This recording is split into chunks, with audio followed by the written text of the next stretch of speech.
네, 오늘은 하나님을 알아가는 즐거움 7번째 시간으로 작정하시는 하나님이라는 주제로 함께 말씀을 나누도록 하겠습니다. 우리가 하나님의 작정하심이라는 표현들을 종종 쓸 때가 있는데요, 우리가 하나님의 작정하심이라는 단어를 쓰게 되면 함께 떠오르는 단어가 있습니다. 그건 뭐냐면 바로 하나님의 예정이죠. 그래서 우리가 하나님의 작정, 예정이라는 말을 우리가 신앙생활 가운데 종종 쓰는데, 여러분들은 이 구분을 정확히 할 수 있나요? 작정과 예정을? 아마 성도님들은 그것을 정확하게 구분하지 못할 텐데요, 제가 쉽게 설명하면 이렇습니다. 하나님의 작정하심이라는 것은 뭐냐면 이 세상의 모든 일들을 하나님의 뜻 가운데 이루어 가신다라는 것이 하나님의 작정이고요, 예정은 작정보다는 개념을 조금 좁혀서 우리 인간의 구원과 관련한 하나님의 일하심을 말합니다. 좀 더 쉽게 말한다면 작정은 온 인류를 향하는 하나님의 통치란다면, 예정은 우리 개인의 삶과 관련된 하나님의 계획하심과 주권이라고 말할 수 있습니다. 그런 의미에서 로마서 9장 13절을 보면 이렇게 말씀하고 있습니다. 기록된 바 내가 야곱은 사랑하고 에서는 미워하였다 하신과 같으니라고 말하면서 하나님이 누구는 택하고 누구는 싫어하신다라고 말씀하고 있죠. 또 로마서 9장 21절에서도 토기장이가 진흙 한 덩이로 하나는 귀히 쓸 그릇을 하나는 천이 쓸 그릇을 만들 고난이 없느냐라는 이 표현을 통해서요, 여러분 구약에도 많이 표현되는 것 중에 하나가 하나님은 토기장이라는 표현을 합니다. 이 토기장이라는 것은 뭐냐면 하나님이 절대 주권을 가지시고 하나님께서 어떤 사람은 택하기도 하시고 어떤 사람은 유기하기도 하신다라고 말씀하는 거죠. 또 필요에 따라 모든 것을 하나님이 주관하신다라는 뜻입니다.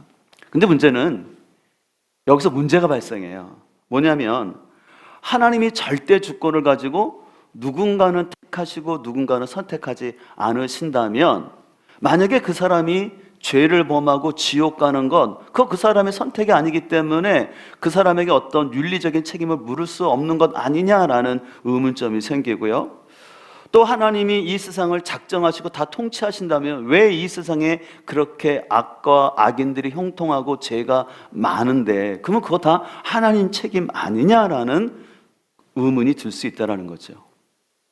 여러분들은 어떻게 생각하시나요?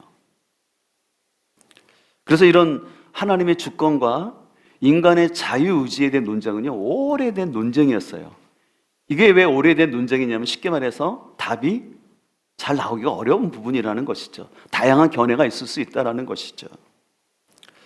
이런 차원에서 오늘 본문은요, 우리가 하나님의 작정하심과 그 가운데 우리 인간의 책임이라는 부분에 있어서 우리가 어떻게 살아야 할지에 대한 귀한 가르침을 주고 있습니다. 자, 오늘 본문 1절을 보게 되면은 하나님께서 모세에게 말씀하셨어요. 그러면서 2절에 이스라엘 자손에게 명령하여 돌이켜서 바다와 믹돌 사이 비하히롯이라고 하는 곳에 가라고 명령하셨어요. 근데 이 비하히롯이라는 위치에 대해서는 여러 견해가 있어요. 그래서 여러분들에게 제가 사진을 보여드리지만 실은 이 장소가 어디냐, 그것을 갖고 논쟁할 중요점은 아니라고 생각해요. 왜냐하면 오늘 본문에서 중요한 것은 2절과 3절에서 말씀하신 하나님의 의도를 아는 게 중요한데요, 세번역에는 이렇게 말하고 있습니다. 너는 이스라엘 자손에게 말하여 오던 길을 되돌아가라고 말합니다. 그래서 아까 말한 것처럼 빅돌과 바다 사이에 있는 비핫히롯이라는 곳에 가게 하라는 것이에요. 그러면 3절에 그러면 바로는 이스라엘 자손이 막막한 광야에 갇혀서 아직 이 땅을 헤매고 있을 거라고 뭐 할 거라는 거예요? 생각한다라는 거예요. 오늘 하나님은요, 모세에게 의도적으로 너희들 오던 방향을 돌이켜서 비핫히롯이라는 곳으로 가라는 것이에요. 그렇게 되면 바로는 생각할 거라는 거예요. 저들이 잘못 길을 들었네. 마치 이스라엘 백성들이 도간에 든 쥐처럼 그들이 잘못 긴 길에 들었구나, 우리가 쫓아가면 그들을 능히 잡을 수 있을 거라는 생각을 갖게끔 하기 위해서 하나님이 지금 이 일을 뭐 하고 있어요? 주관하고 계셔서 이스라엘 백성들의 경로를 바꾸게 하셨던 거예요. 오던 길을 뒤돌아가게 하셨다라는 것이에요. 자, 근데 왜 이렇게 하셨을까요? 그 이유가 4절에 나와 있는데요, 내가 바로의 마음을 완악하게 한즉 바로가 그들의 뒤를 따르니 내가 그의 온 군대로 말미암아 영광을 얻어 애굽 사람들이 나를 여호와인 줄 알게 하리라 하심에 무리가 그대로 행하니라고 말하고 있습니다. 네, 여기 보면 완악하게 하셨다라는 말이 나오는데요. 바로의 마음을 완악했다. 이것은 강팍스럽게 고집스럽게 했다라는 뜻인데요. 그래서 어떤 행동을 더 강화해서 그것을 하도록 했다라는 것입니다. 여러분 여기서 저를 잘 보세요. 이 완악이라는 단어는요, 이 출애굽기에서 굉장히 중요한 단어예요. 그래서 17번이나 나오고 있거든요. 그래서 하나님께서 바로의 마음을 완악하게 하셨다는 이 표현은요, 하나님의 주권을 나타내는 아주 굉장한 중요한 의미로 사용되어지고 있습니다. 그래서 하나님께서 이스라엘의 구원을 위한 작정하신 가운데 그 도구로 바로의 마음을 완악하게 했다라는 거예요. 근데 왜 그들의 바로의 마음을 완악하게 했냐면 그 바로의 마음이 완악해짐으로 인해서 그들이 이스라엘 백성을 뒤쫓아오다가 여러분들 나중에 홍해에 그 애굽 백성들이 다 물속에 수장됨으로 인하여 하나님이 어떠한 분이신지 하나님의 영광을 드러내려는 목적 가운데 하나님이 이 모든 일을 배후에서 하고 계시다라고 말씀하고 있습니다. 자, 그래서 17절에도 동일하게 말하고 있어요. 내가 애굽 사람들의 마음을 완악하게 하게 할 것인즉 바로뿐만 아니라 애굽 사람의 마음까지 완악하게 하신다라는 거예요. 그래서 그들이 그 뒤를 따라간다고 말합니다. 바로와 그의 모든 군대와 그의 병거와 마병으로 말미암아 하나님이 영광을 얻으리다라고 말씀하고 있습니다.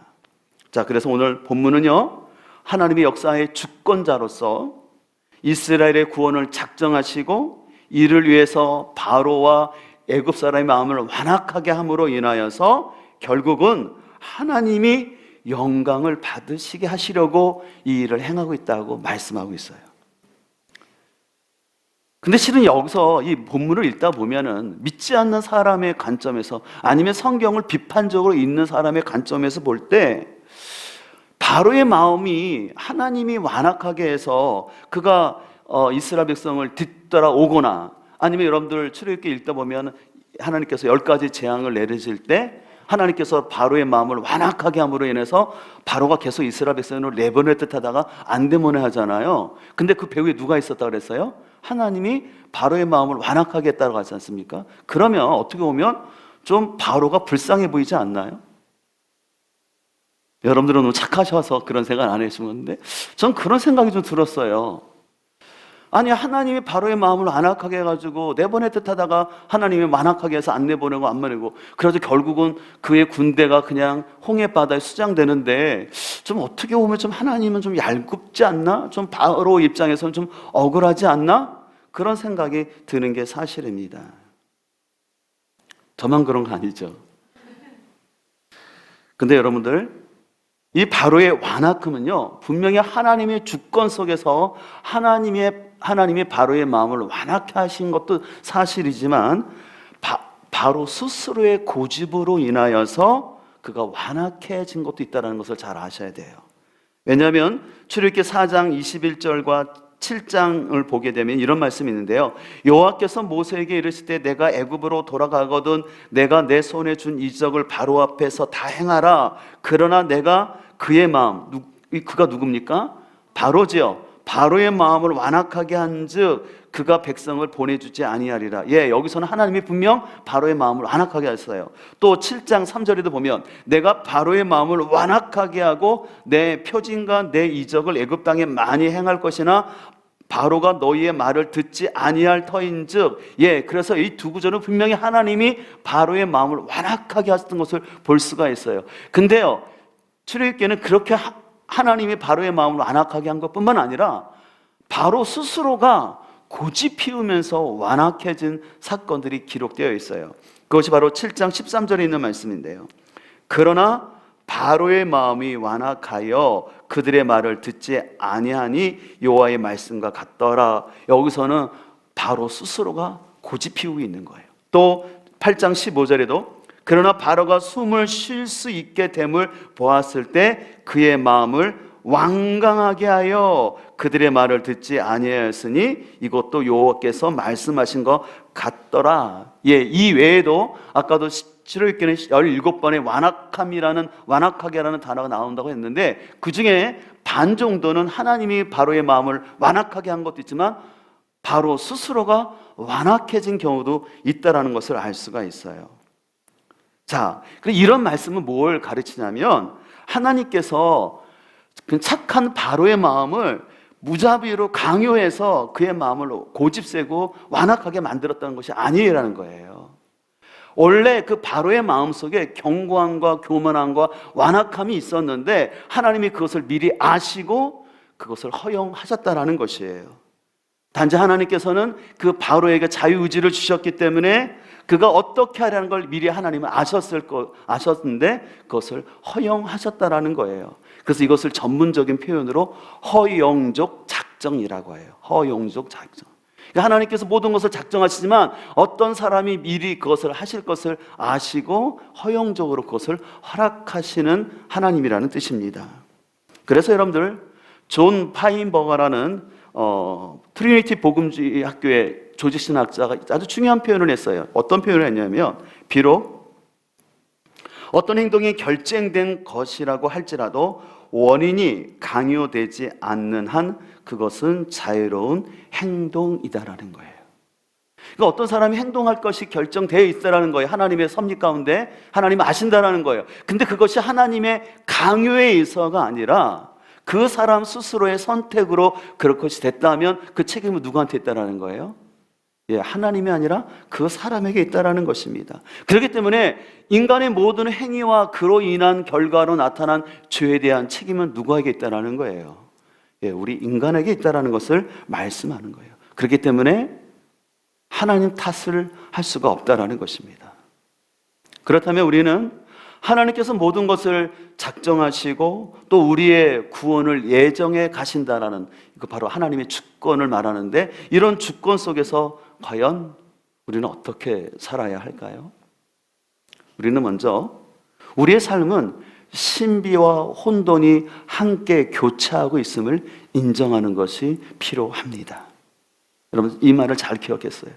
하나님이 이 세상을 주권적으로 통치하고 있음에도 불구하고 우리의 삶은 하나님의 놀라운 신비와 함께 혼돈이 함께 있다는 사실을 이해해야 돼요. 자, 14장 5절과 6절 이렇게 말합니다. 우리 같이 한번 읽어볼까요? 그 백성이 도망한 사실이 애굽 왕에게 알려짐에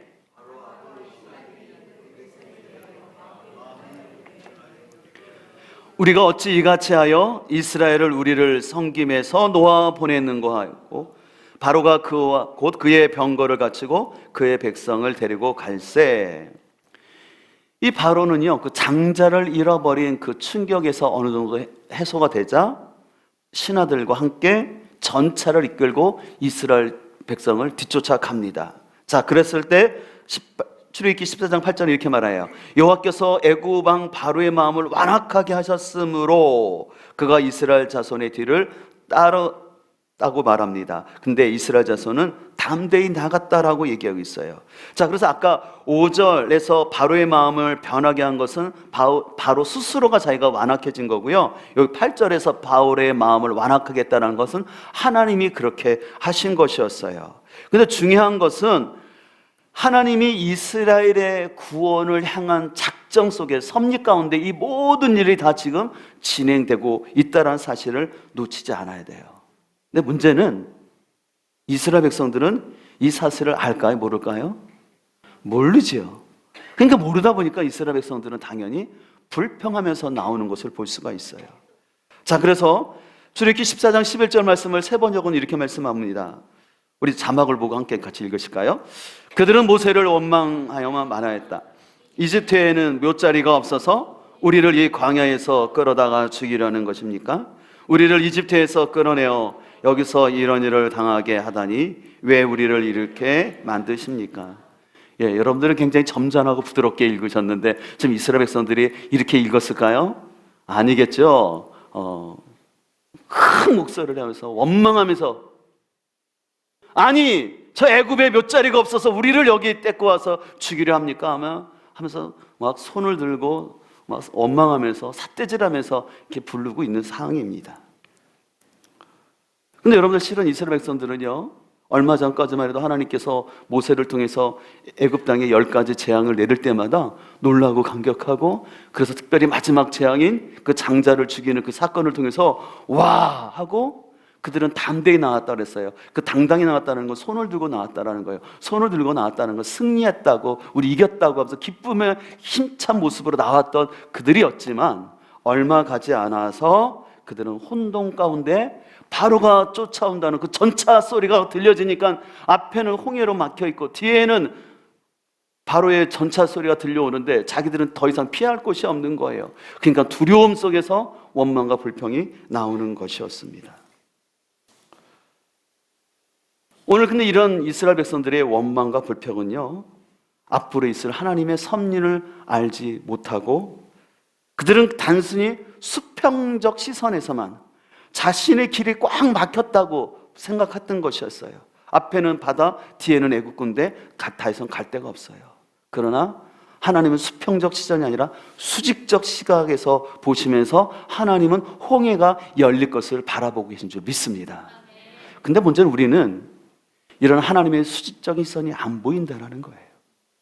자꾸 우리는 내 수준에서만, 내 지식 수준에서만 자꾸 평가하고 말하다 보니까 자꾸 우리가 신앙생활 가운데 실수하고 넘어지는 게 뭐냐면 자꾸 내 수준에서만 보는 거예요. 내 수준에서만 생각하고 내 수준에서만 바라보니까 사소한 일 갖고도 원망하고 불평하고 자기 마음이 안 들면 금방 넘어지는 게 우리의 모습이라는 것입니다. 그러나 하나님은 수직적인 시각을 가지고 막힌 것 같지만 홍해를 열어놓을 준비를 하시고 가장 적합한 장소로 이스라엘 백성을 인도하여 주신 줄 믿습니다. 그래서 하나님이 이 일을 통해서 하나님 온 인류의 역사를 주관하시고 특별히 이 일을 통해서 주변 민족들로 하여금 하나님이 어떠한 분인지를 깨닫게 하는 것을 알려주려고 했어요. 이스라엘 백성뿐만 아니라 애국과 주변 민족들에게 하나님이 어떠한 분인지를 정확히 알려줘서 궁극적으로 이스라엘 백성들이 가나안 점탕을 들어갈 때 주변 민족들이 두려워 떨도록 하시려는 하나님의 놀라운 섭리가 있었다라는 것입니다. 여러분들, 우리가 신앙생활하면서 내가 하나님의 뜻을 다 아는 게 여러분 좋을까요? 나의 삶을 향한 나의 미래를 다 아는 게 좋을까요? 그럼 불가능한 거 아실 거예요. 왜요? 우리는 피조물이기 때문에 창조주 하나님의 계획과 섭리를 우리는 알 수가 없어요.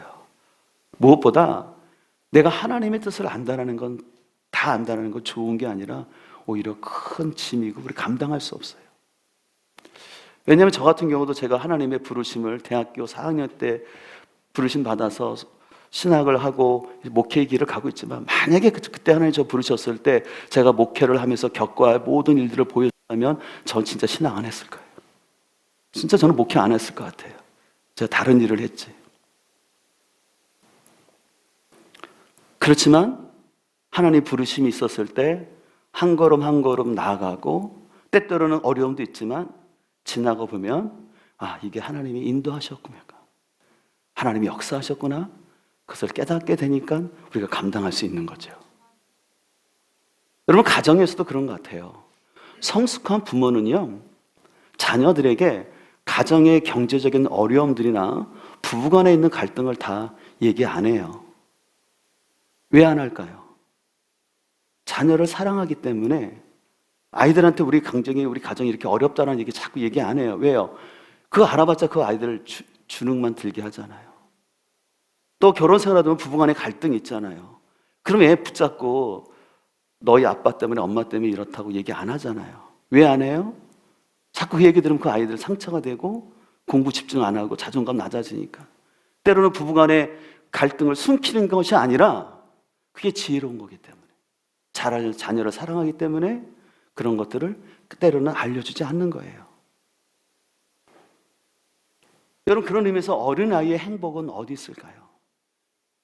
조그마한 어린아이가 그 가정의 경제적인 상황을 다 알고 우리 엄마의 친밀도와 아빠의 친밀도, 그걸 다 아는 게 행복일까요? 아니면 자신의 삶을 보호해주고 이끌어줄 그 부모님을 신뢰하는 게 행복일까요?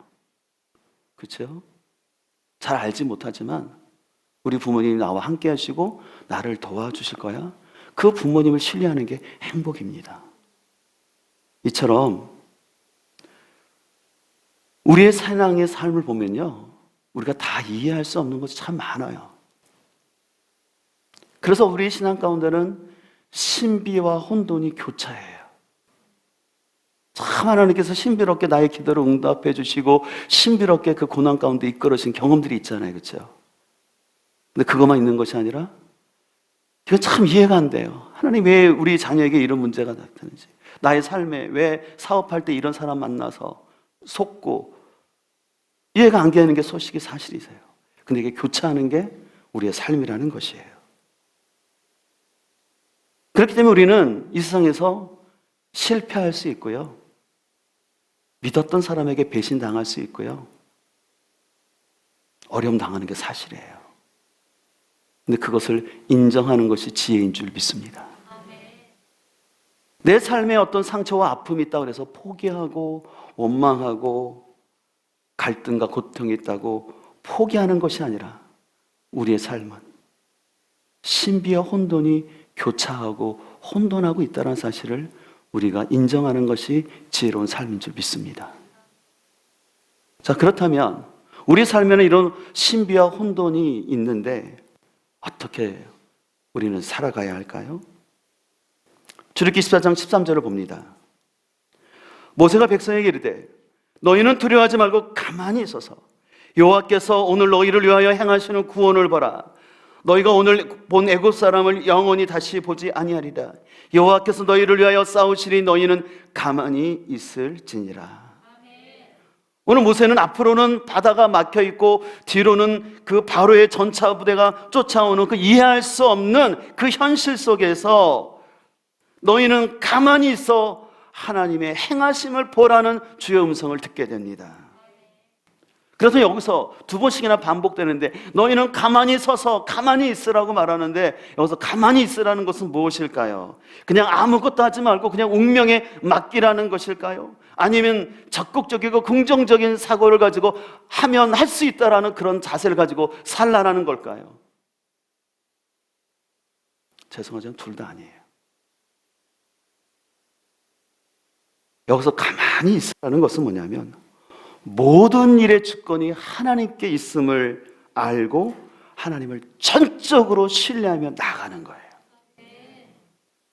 여러분들, 이슬람 사람들은 인샬라라는 표현을 자주 해요.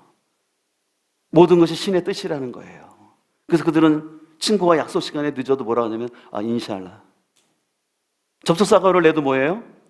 인샬라. 근데 여러분들, 이걸 우리가 부정적으로 볼 거 아니라 그 문화에서는 오히려 그것 때문에 스트레스가 덜하대요. 모든 것이 다 그냥 신의 뜻이니까, 알라의 뜻이라고 생각하니까 그냥 이렇게 된 것도 다 신의 뜻, 알라의 뜻 하니까 스트레스가 덕대요. 근데 오히려 우리나라 같은 사람들은 따지고 몇 대 몇 접촉사고 났을 때 그거 따져야 되고 하니까 더 스트레스가 많다고 얘기합니다. 근데 실은 중동 사람들이 인샬라를 좀 잘못 오용하고 있죠. 운명론, 숙명론에 빠져요. 근데 하나님은 그걸 말씀하는 게 아니에요. 하나님 우리에게, 이스라엘 백성들에게 내가 너희에게 어떤 하나님인지, 너희 족장들에게 약속하셨던 하나님, 그리고 내가 10가지 재앙을 통해서 어떤 하나님인 것을 너희가 기억하기를 원하는 거예요. 그래서 그런 하나님을 알 때 앞으로 내 삶 가운데 꽉 막혀 있지만 어떻게 하나님께서 행하실 것인지를 기대하는 믿음을 갖는 게 필요한 것입니다. 자, 그래서 출애굽기 14장 18절은 말합니다. 내가 바로와 그의 병거와 마병으로 말미암아 영광을 얻을 때에야 애굽 사람들이 나를 여호와인 줄 알리라 하시더니, 하나님은요, 이스라엘이 이해할 수 없는 혼동 속에서 주변 민족들이 하나님이 어떤 분인지를 알게 하기를 원하셨어요. 그래서 하나님이 진정한 신이시구나. 애굽에 여러 신들이 있었지만 그 신보다 뛰어나신 분이 하나님이라는 사실. 근데 그 하나님이라는 분은 형상이 없는 분이지만 말씀으로 이 세상을 통치하시는 하나님이라는 것을 알기를 원하셨습니다. 그래서 우리의 삶은 신비와 혼돈이 교차하는 것 가운데 있기 때문에 우리에게 필요한 것은 먼저 하나님을 아는 것입니다. 그래서 이번에 우리가 계속해서 하나님을 알아가는 즐거움 시리즈 설교를 하고 있는데요, 제가 처음 설교를 하면서도 말씀드렸지만 우리가 그를 아는 것이 먼저 중요해요. 어떻게 믿느냐, how도 중요하지만 더 중요한 것은 who, 내가 믿는 하나님이 어떠한 분인지를 알아야지만 우리는 바른 신앙생활을 할 수 있어요. 근데 우리는 하나님을 알기보다는 하나님을 내 기준으로, 내 상식으로 알아버릴 거는 자기 행동으로만 하려고 생각하는 거예요. 그러니까 변화가 없는 거죠. 하나님의 뜻과는 전혀 상관없이 자기 열심으로 하면서 왜 하나님 나를 안 도와주냐고 자꾸 원망하는 모습을 볼 수가 있는데, 정작 하나님의 뜻은 알지도 못하고 하나님이 누군지도 모르고 자기 의의를 드러내기 위해서, 이것이 얼마나 한국교회 가운데 가득한 모습입니까? 하나님은 절대 원하는 거 아니신데. 그래서 우리는 하나님이 어떤 분인 것을 알면서 중요한 것은 그 하나님을 알아서 뭐 하자는 거예요. 하나님이 주권자라는 사실을 알고 하나님을 신뢰하며 가는 거예요. 그래서 우리가 하나님을 알아감에 있어서 우리가 한 가지 조심할 것은 하나님을 자기 중심적으로 생각하는 것입니다. 특히 우리가 성경을 볼 때도 우리가 참 조심할 것은 성경을 하나님의 관점이 아니라 자기 중심적으로 성경을 읽어가는 거 굉장히 위험해요. 그 대표적인 구절이 있는데요, 한번 찾아볼까요? 신약성경 로마서 28장입니다. 우리가 너무나 좋아하는 말씀인데요, 여러분 찾아보시죠. 로마서 8장 28절. 우리 같이 한번 읽도록 하겠습니다. 우리가 알거니와 하나님을 사랑한 자 곧 그의 뜻대로 부르심을 입은 자들에게는 모든 것이 협력하여 선을 이루니라. 아멘. 이 구절을 너무나 좋아하죠. 그래서 사람들이 이렇게 해요. 내 삶에 어려움이 있거나 아니면 내가 실수가 있거든 고난이 있을지라도 하나님이 모든 것을 협력하여 선을 이루실 것이다라고 해석을 해요. 예, 그건 어떻게 보면 나쁜 건 아니에요. 긍정적으로 해석하는 건 좋아요. 그러나 문제는 이 말씀은 내가 어떤 실수와 잘못을 해더라도 하나님께서 그걸 다 좋게 만들어서 나에게 유리하게 해주신다라는 그런 말씀은 아니라는 거예요. 그런 신앙관을 흔히 뭐라고 하냐면 해피엔딩 신앙이라고 해요. 해피엔딩 신앙은 뭐냐면 자기 중심적인 해피엔딩을 생각하는 거예요. 하나님께서 말씀하시는데 초점을 두지 아니하고 자기 중심적인 행복을 추구하는 것을 말합니다. 여러분, 왜냐하면요, 오늘 이 28절 말씀이 너무나 귀한 말씀인데 앞뒤 맥락을 통해서 보게 되면요, 하나님께서 우리에게 구원을 주셨는데, 근데 이 구원의 길을 간다라는 것은요 그렇게 쉬운 길이 아니라는 것이에요. 우리가 구원의 여정 가운데는 고난이 있는데 그 고난이 잠깐 있는 것이 아니라 때로는 계속 연속적인 상황 가운데 있다라는 것이에요. 구원받은 우리에게도. 그러나 그럼에도 불구하고 성령님께서 그때 우리와 함께하여 주심으로 인하여서, 성령님께서 우리를 위해서 말할 수 없는 탄식으로 기도해 주심으로 인하여서 우리가 끝까지 구원의 길을 갈 수 있도록, 소망 가운데 하나님을 바라볼 수 있도록 도와주신다는 것이 오늘 이 본문의 문맥인 거예요. 근데 우리는 어떻게 해석하냐면 그런 건 전혀 생각 없이 내가 어떤 실수를 하든 내가 뭐 잘 되든 간에 그저 내 중심적으로만 내가 잘 될 거라는 그런 기복주의적으로 이 성경을 해석하는 것은 우리가 극복해야 될 모습이라는 것이에요. 그래서 여기서 28절에서 말했던 협력하여 선을 이룬다라는 것은 내가 원하는 방식대로 해피엔딩을 이루는 것이 아니라 하나님이 주신 구원의 소망을 붙잡고 하나님과의 바른 관계 속에서 내 신앙의 여정을 이어가는 거예요. 그랬을 때 바로 30절 세 번의 공동번역에는 좀 더 쉽게 이렇게 얘기하는데요, 하나님께서는 미리 정하신 사람들을 불러주시고 부르신 사람들을 당신과 올바른 관계에 놓아주시고 당신과 올바른 관계를 가진 사람들을 영광스럽게 해주셨습니다. 하나님께서 주시는 의라는 것은 뭐냐면요, 우리가 의롭다 한다는 것은 내 행동이 의로운 것이 아니라 내가 하나님과 올바른 관계 속에 있는 거예요. 하나님과 올바른 관계 속에 있기 위해서 중요한 게 죄를 해결하는 사람이에요. 죄의 유혹이 있지만 그 죄를 극복하고 그래서 하나님과 막힘 없이 친밀한 가운데 있는 사람이 하나님 앞에 의로운 사람이라는 것이죠. 내 행동이 의로워서 의롭다는 것이 아니에요. 하나님과의 바른 관계가 이루어진 사람을 말합니다. 그래서 우리는 내 삶의 혼돈과 신비가 교차하는 가운데 하나님이 원하시는 것은 이런 하나님을 바로 알고 주님을 신뢰하면서 믿음의 여정을 한 걸음 한 걸음 걸어가는 거예요. 근데 우리의 힘으로는 할 수 없기 때문에 하나님은 보혜사 성령님을 보내주셔서 우리를 위해서 기도하시고 깨닫게 해주시고 은혜 주시며 인도하시는 줄 믿습니다. 또 그 일을 위해서 하나님께서 세우신 것이 그리스도의 몸인 교회인 줄 믿습니다. 그래서 우리는 내가 애굽에서 해방됐다고 그것이 다 끝난 게 아니에요. 애굽에서 해방됐으라도 알 수 없는 바로의 추격이 나타날 수 있고 내가 해방됐음에도 불구하고 내 앞에 홍해가 막혀질 수 있어요. 홍해만 건너면 다 될 것 같은데 홍해만 건넜다고 다 되는 게 아니에요. 이제 광야에 진입하게 되면은 물도 없고 먹을 것도 없고 척박한 환경이 계속 지속돼요. 왜 하나님이 이스라엘 백성을 그렇게 광야로 인도하셨을까요? 거기서 하나님을 신뢰하는 것을 배우기를 원하셔서 그들을 훈련시키기 위해서예요. 내가 구원받았다고 내 인생의 광야가 끝나는 게 아니라는 사실을 꼭 기억했으면 좋겠습니다. 근데 하나님께서는 광야를 통해서 말씀하시는 건 여러분 광야라는 뜻이 미드바르라고 말씀드렸죠. 말씀이 임하는 것. 가장 척박하기 때문에 아무것도 보이지 않기 때문에 오히려 하나님의 말씀이 크게 들리는 것 그것이 광야인 줄 믿습니다. 이것이 우리의 삶 가운데 훈련되어야 할 영역인 줄 믿습니다. 그래서 우리의 삶 가운데 필요한 것은 뭐냐면 우겨싸움을 당하는 그 현실 속에서도 이 일 가운데 역사하시는 하나님을 소망하는 것입니다.